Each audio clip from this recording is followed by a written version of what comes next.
Hey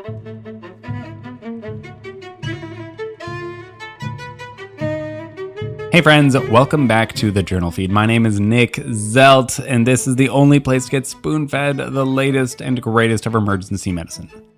Okay, this is the audio version of the past week's summaries, which this week were brought to you by our authors, Ketan Patel and Clay Smith. And so here is the first article titled Ketamine or Etomidate for Tracheal Intubation in Critically Ill Adults out of the New England Journal of Medicine. This is a long-awaited, properly large RCT comparing ketamine to etomidate for the intubation of adult critically ill patients. Now, we have seen a lot of study comparing ketamine to etomidate in the past. There's a lot of observational trials. There's a bunch of smaller trials, but this is definitely by far and away the largest. The size of this trial pretty much adds up to all the other trials put together. And so this is definitely the best evidence that we have on the topic. So, like I said, this is a multi-center RCT with almost 2,400 critically ill adults who are randomized to have ketamine or etomidate as the induction drug for their RSI. And then the primary outcome is a good primary outcome. It's in hospital or 28-day mortality. And there was no difference between the groups. We've been very curious about this because, well, in the United States, etomidate is super popular, but ketamine is also a really good drug for inducing for RSI. And I didn't know this, but apparently the fear of the whole adrenal suppression thing for etomidate is enough that some countries have outright banned the medication, and so you can't use etomidate. I think that is way overblown and not really supported by the evidence. There is some signal that there is some adrenal suppression, but most of that adrenal suppression seems to be subclinical. And so to ban the medication seems out of proportion. All the same, these authors hypothesized that ketamine would be the better drug.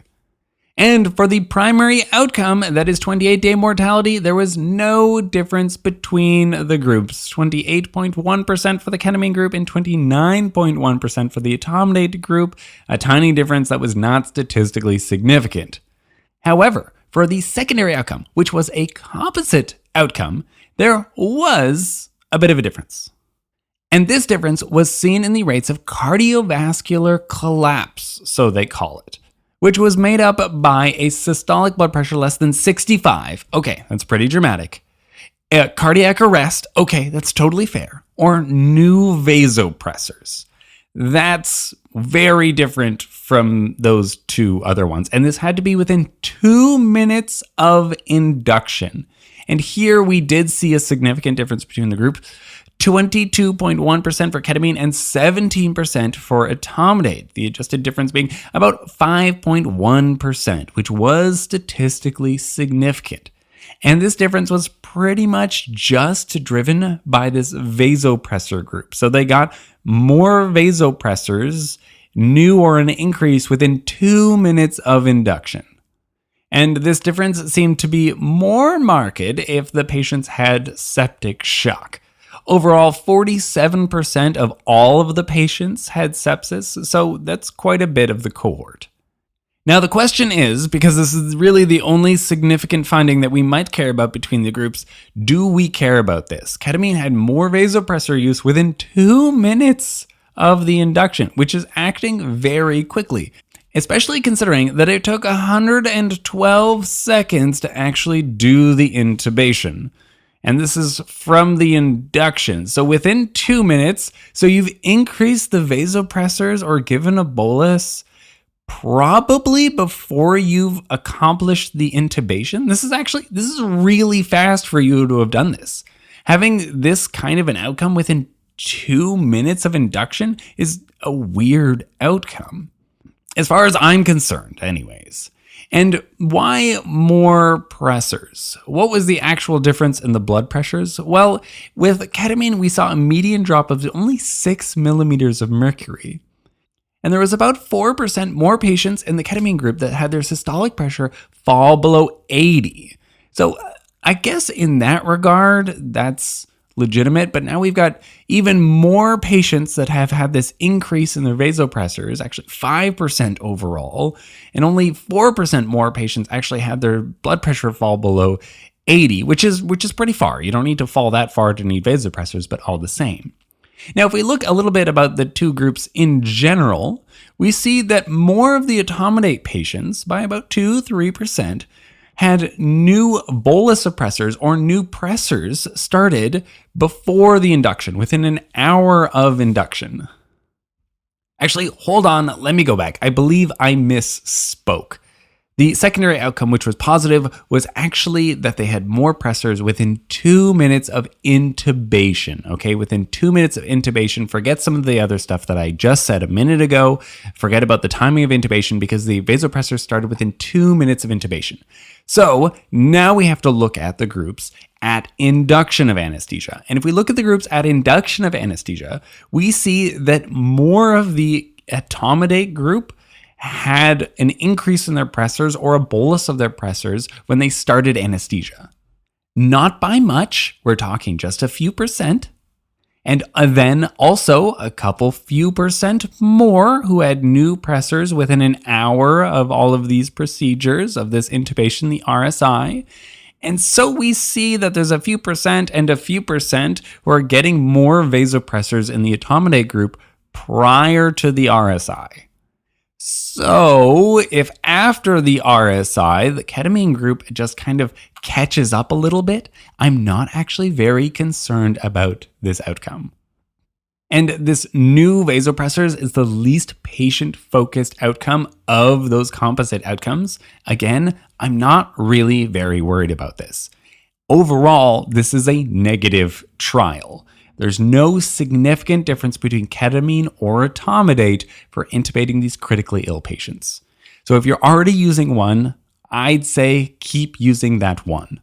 I expect further subgroupings and post hoc reanalyses of these trials over the coming months, which will be interesting to read as we get a little bit more granularity.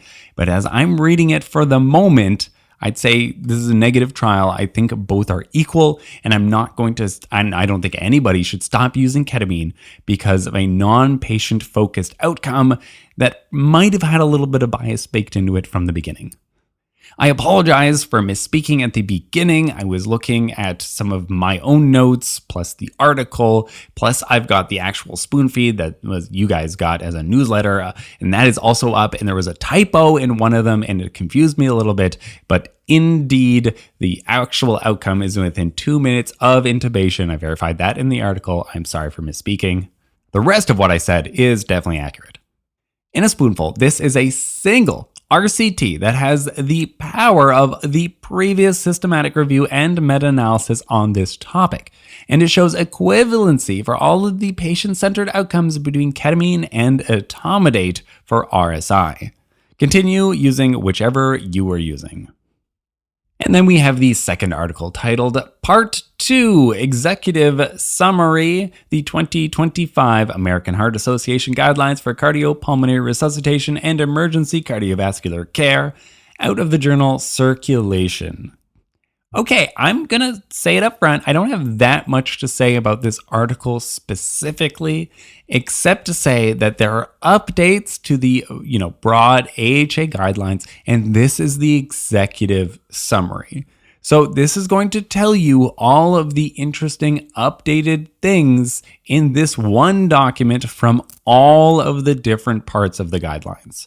There are hundreds of pages of guidelines to read, but if you're just going to read one of them, this is the one to read because this is the one that's going to summarize all the relevant changes. And that's why I wanted to highlight it for you. I don't have that much to say about it per se, because if you are a member, then I'm about to tell you all of the updates in the coming articles. So if you become a member, you'll hear that through the podcast. But if not, and then unfortunate for you, then you're just getting this one right now. And so it's just to tell you that this is the best one for you to read to get all the relevant updates. So in a spoonful, There are new AHA guidelines out there for ACLS, BLS, post-ROSC care, PALS, all of these, and they are very important to our practice of medicine. And this is the executive summary. So to have a look in the show notes, go there, read this document for all the little updates on what is relevant from the AHA. Okay, that's all the articles from this week. What did we learn this week? Well, from the first article, did we finally end the debate on ketamine versus etomidate? No, we did not. It seems that both of them are really good.